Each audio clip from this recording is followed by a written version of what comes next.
We'll start with the least devastating of the bunch and work our way up to the most devastating. Mount Tambora eruption. The eruption of Mount Tambora in 1815 was the most powerful volcanic eruption in recorded history. It reached a volcanic explosivity index of 7, which is pretty bad, considering the maximum possible number you can get is 8, and the most recent VEI 8 event occurred 26,500 years ago. When the Mount Tambora volcano erupted, it ejected an estimated 160 cubic kilometers of volcanic material, including ash, pumice, and gas, into the atmosphere. Pyroclastic flow fell down at over 160 kilometers per hour and deleted everything within 40 kilometers of the volcano. If you were one of the unfortunate ones that got caught in the pyroclastic flow, you would have been incinerated almost immediately, since the temperature of these clouds can reach up to 1,000 degrees Celsius. Nearby villages were buried under ash and lava, which killed approximately 10,000 people immediately. However, subsequent famine and disease, which were caused by crop failures and contaminated water, raised the death toll to around 71,000. 1976 Tangshan Earthquake. The Tangshan Earthquake of 1976 struck a major industrial city in northern China during the early morning hours. The quake measured magnitude 7.5 and lasted about 15 to 23 seconds, but the shaking was strong enough to flatten entire neighborhoods. Most residents were asleep, which left almost no time to escape. As the buildings collapsed, fires broke out all throughout the city and a thick layer of dust filled the air, which significantly complicated evacuation and emergency response. Because of this, many residents were trapped and left behind. The total amount of lives lost is estimated to be over 240,000 people, with an additional 164,000 being injured and over 1.6 million people left homeless. 2010 Haiti Earthquake. The 2010 Haiti earthquake was particularly devastating because it struck a densely populated urban area with fragile infrastructure. It occurred on January 12, 2010, near the town of Léogâne, about 25 kilometers west of the capital, Port-au-Prince. The quake itself measured about magnitude 7, which is pretty strong but not unusually large compared to other earthquakes. However, it occurred at a shallow depth of around 13 kilometers, which amplified the surface shaking. When the ground shook, thousands of buildings, including hospitals, schools, and government offices, collapsed immediately. Roads, bridges, and communication networks were also destroyed, which delayed any sort of rescue effort. After all of this chaos, aftershocks continued for weeks on end, which destroyed even more infrastructure. By the time everything settled down, 1.5 million people were left homeless. 300,000 people were injured and more than 300,000 lives were taken. 2004 Indian Ocean Earthquake and Tsunami. The 2004 Indian Ocean Earthquake and Tsunami was pretty devastating, if I do say so myself. It began with a massive magnitude 9.1 to 9.3 undersea earthquake right off the coast of Sumatra. The sudden movement of the seafloor displaced an egregious amount of water, which spawned in a series of powerful tsunami waves. In the open ocean, these waves traveled at speeds up to 800 kilometers per hour, which is roughly the speed of a Boeing 747.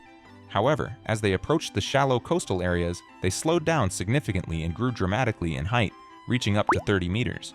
If you were standing on a beach when this happened, you'd probably say, "Holy guacamole, I am cooked," and you'd low-key have to just tank it. It wiped out buildings, vehicles, and entire neighborhoods in a matter of minutes. It was so bad that it reached 14 different countries in total around the Indian Ocean, including Indonesia, Thailand, Sri Lanka, India, and the Maldives. In total, this unfortunately costed between 230,000 to 280,000 lives and displaced over 1.7 million people. 1970 Bhola Cyclone. The Bhola Cyclone of 1970 is considered to be the deadliest tropical cyclone ever recorded. It struck what is now called Bangladesh and primarily impacted the low-lying coastal districts of Bhola, Noakhali, Patuakhali, and Barisal, where elevations were often less than 10 meters above sea level and population density exceeded 500 people per square kilometer. This particular cyclone produced winds of 185 kilometers per hour, but the main cause of destruction was the massive storm surge that followed, which reached 3 to 7 meters in height. The surge demolished thousands of villages across the Ganges Delta, which contained roughly 500,000 homes in total. Roads, bridges, and telecommunication lines were also destroyed, which severely delayed rescue operations. Talk about a bad day. Because of this, the total amount of lives lost was estimated to be between 300,000 to 500,000. 1556 Shaanxi Earthquake. The Shaanxi Earthquake of 1556 is the deadliest earthquake ever recorded.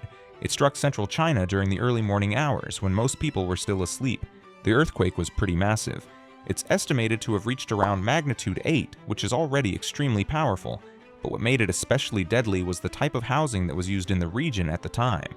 Since it was literally 1556, many people lived in yaodongs, which were cave dwellings carved into soft, low soil cliffs. These homes were stable under normal conditions, but during an earthquake they became incredibly dangerous. When the ground began shaking, entire hillsides collapsed pretty much instantly and trapped everyone inside their yaodongs.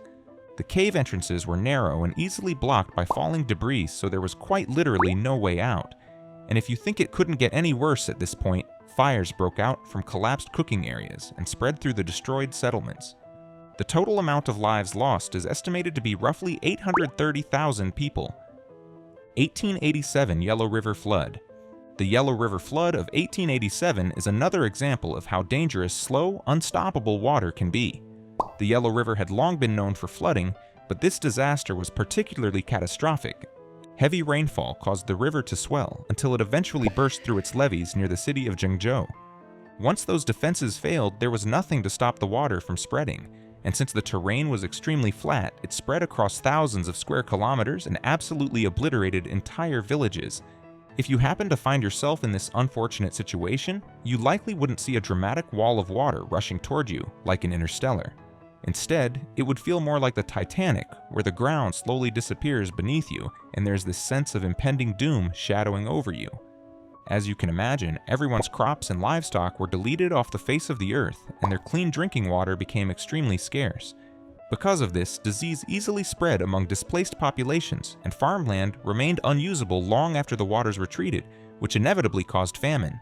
The total amount of lives lost is estimated to be between 900,000 to 2 million people, with many of the fatalities caused not only by drowning but by the famine and diseases that spread. 1931 China Floods. The China floods are widely considered the deadliest natural disaster in recorded history. They were caused by a chain reaction of extreme weather. Years of drought hardened the soil, which meant when heavy winter snow and spring rain came, the ground couldn't absorb the water. During the summer, a series of intense storms hit the Yangtze and Huai River basins. Water levels rose rapidly, which overwhelmed the levees and flood control systems across central China. Over 70,000 square kilometers of land was flooded, which is more than 10,000 times the size of the Fortnite map. And in some areas, the water remained for months because drainage systems were non-existent or destroyed. Transportation infrastructure was also destroyed, which left millions trapped on rooftops or small patches of high ground. Unfortunately, drinking water became contaminated, and this inevitably led to outbreaks of cholera, dysentery, and typhoid. Aside from the water contamination, food supplies were also destroyed since crops and storage facilities were flooded. After the water finally receded, famine and widespread disease caused most of the deaths. The total amount of lives lost is estimated to be between 1 million to 4 million people. If you liked this video, subscribe for similar ones. Thanks for watching.